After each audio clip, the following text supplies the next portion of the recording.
Hey there, I'm Trey, or something. After Puyo Puyo N released in 1996, Compile said to themselves, "F it, give it an N." And that's how we got Puyo Puyo N. They had all these letters to work with, but they really just felt like the 14th letter of the alphabet that day. Unlike the previous three games, I know almost nothing about this one. It released in 1999 for the Nintendo 64, PlayStation, Dreamcast, and Game Boy Color. It's also known as Puyo Puyo 4. This was Compile's last mainline Puyo game before handing the rights over to Sega. As for the history, there's none? Yeah, I guess I'll jump straight into it then.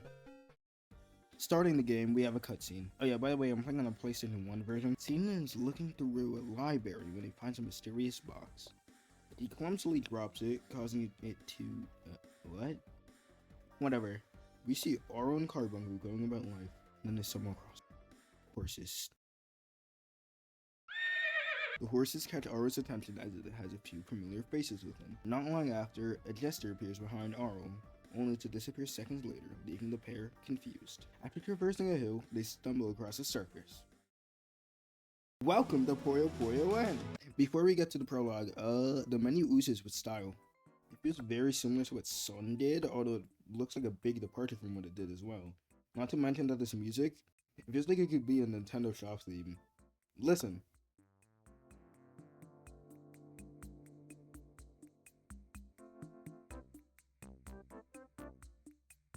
Don't see the vision? Prologue. Aro and Carbuncle attend the circus, following into a tent. The ringmaster, who looks oddly familiar, asks Aro to use Carbuncle for his next trick, and oh, he's gone now. Aro cheers as if she didn't just see her pet back right in front of her and enjoys the rest of the show. After the show ends, Aro tries finding Carbuncle, although it's nowhere to be found. I really like this game's plot. Albeit simple, it's charming enough to work. I like how it's not just stop Satan. Like the previous three games, it's stop Satan and get Carbuncle. So, with introductions done, let's play Puyo Puyo N. Aro goes up to Skeleton T and is like,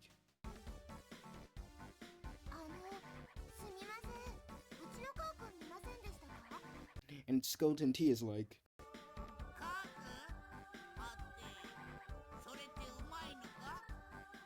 and they fight. Due to Carbuncle's absence for reasons unknown, Aro and the opponent take his place. They're also seen sending spells whenever damage is dealt and seen receiving damage when damage is up too. Now, this just looks like a Puyo Puyo game, right? Well, give it a bit, please. Now, you may be confused wondering what the hell he just did. Well, Puyo Puyo N's mechanic is super attacks. What's a super attack? A super attack is an ability specific to a character. Those abilities range from clearing garbage, to clearing colored Puyo, to shuffling the board as if it were slots. This is kind of gambling. The player can't use them until they unlock it in story mode though, while the computers use it whenever they damn well please. The way super attacks work is by setting change. You build up an SP gauge. Once that reaches 1.00, you're legally allowed to use it. So yeah, that's the main gimmick of Puyo Puyo N.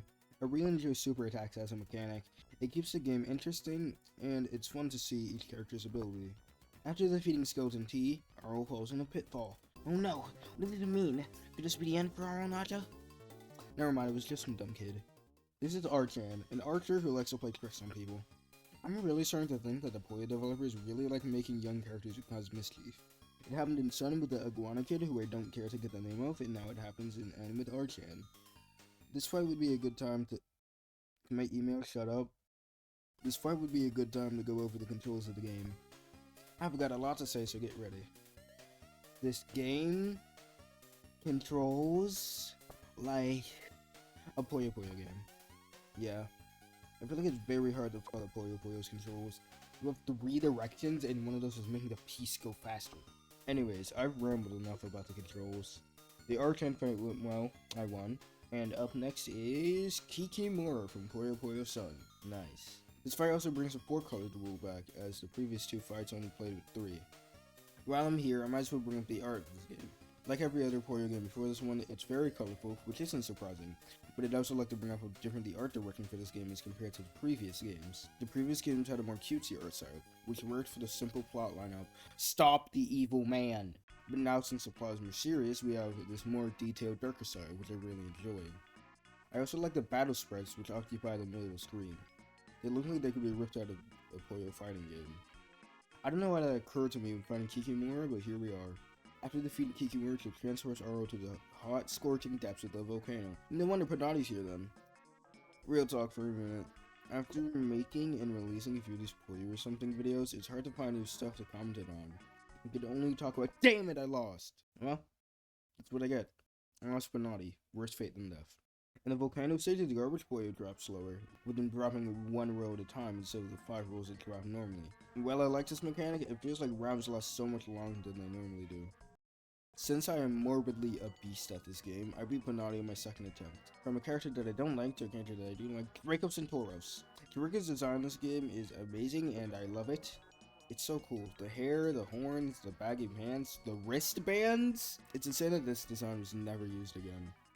Draco fight went well, I got an Auckler, and the round lasted under a minute too.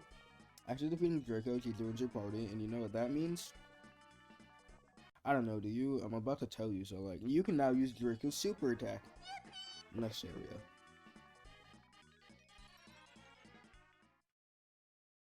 Drowning's the name, and underwater's the stage. The first opponent is... no. No. How I loathe him. The gimmick of the underwater stages is that Puyo falls lower. Great. 50-point Puyo is also introduced. What does the 50-point Puyo do? They give points when destroyed. How amazing is that? Yeah, IMO, these mechanics suck. The pieces take forever, and the 50-point Puyo is basically only cosmetic unless you care about points. Like every other Puyo game, no ho-ho frog stacks. Luckily, we have Draco's super attack now. Let's use it to our advantage.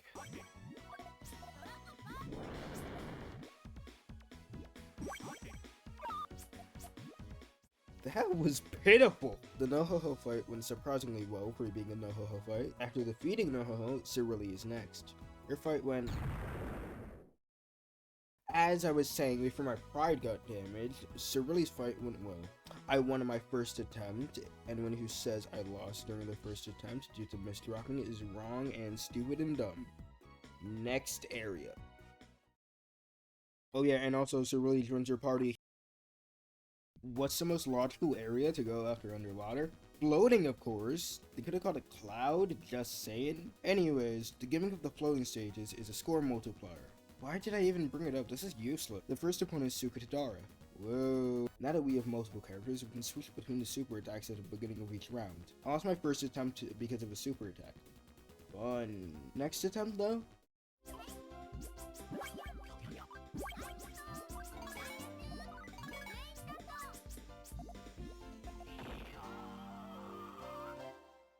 Next up was Harpy.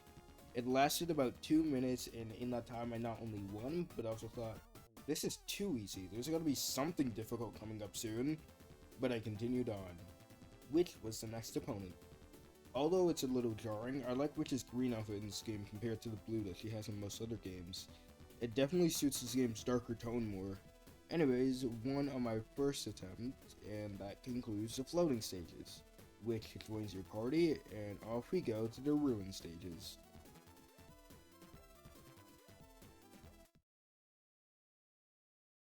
The first opponent of the ruin stages is Dragon.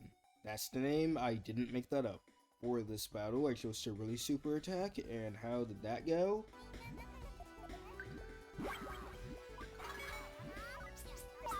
Perfect. Amazing even. Yeah, so the second attempt I picked Draco did her just being cooler and better in every way. I won. Yeah, Draco's just better.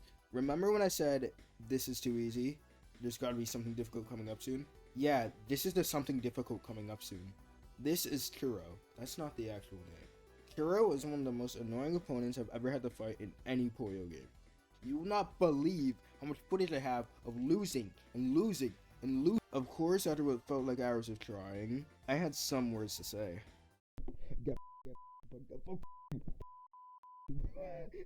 Finally, thank God. Oh my God, that took way too long.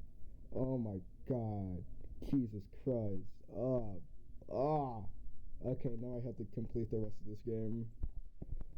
Oh, yeah. Churro also joins your party, but like, Shadow Ouija! His black outfit is really cool. The fight went well. Shadow doesn't join your party, sadly. Yeah, that concludes, Ruin. Yeah, I forgot to record this line beforehand.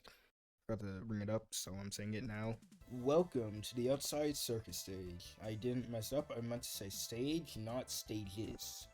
Here we fight Rulu. This stage has the rules from floating and volcano. Like every other redesign, Rulu's looks awesome. The fight went well, is what I would say if I won my first attempt, but like, I didn't, so bleh. I'd say that Churro and Rulu were some of the hardest Puyo opponents, just due to their super attacks. I didn't lose to Rulu as much as I did to Churro, so that was good. Every time she gets garbage sent to her, she lets out this blood-curdling scream.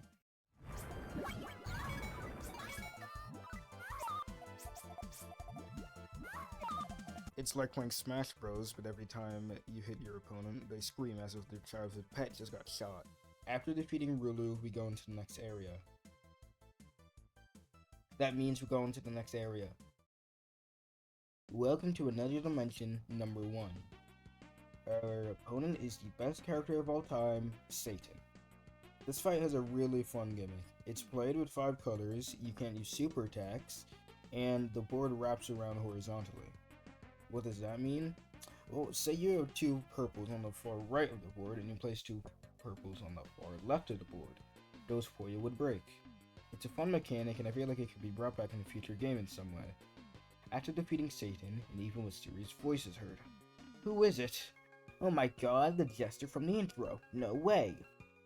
Jester then unmasked to reveal that they're Oral, but red. This is Doppelganger Oral. He's Oral, but evil. Of course, a fight occurs. I won on my first attempt. That was anticlimactic. Churro should have been the final boss. After defeating Doppelganger Oral, she disappears, and for Carbuncle to show up seconds later. The two reunite, and Carbuncle uses a giant laser to, I don't know. I don't even think Compile knows. The game just ends right here.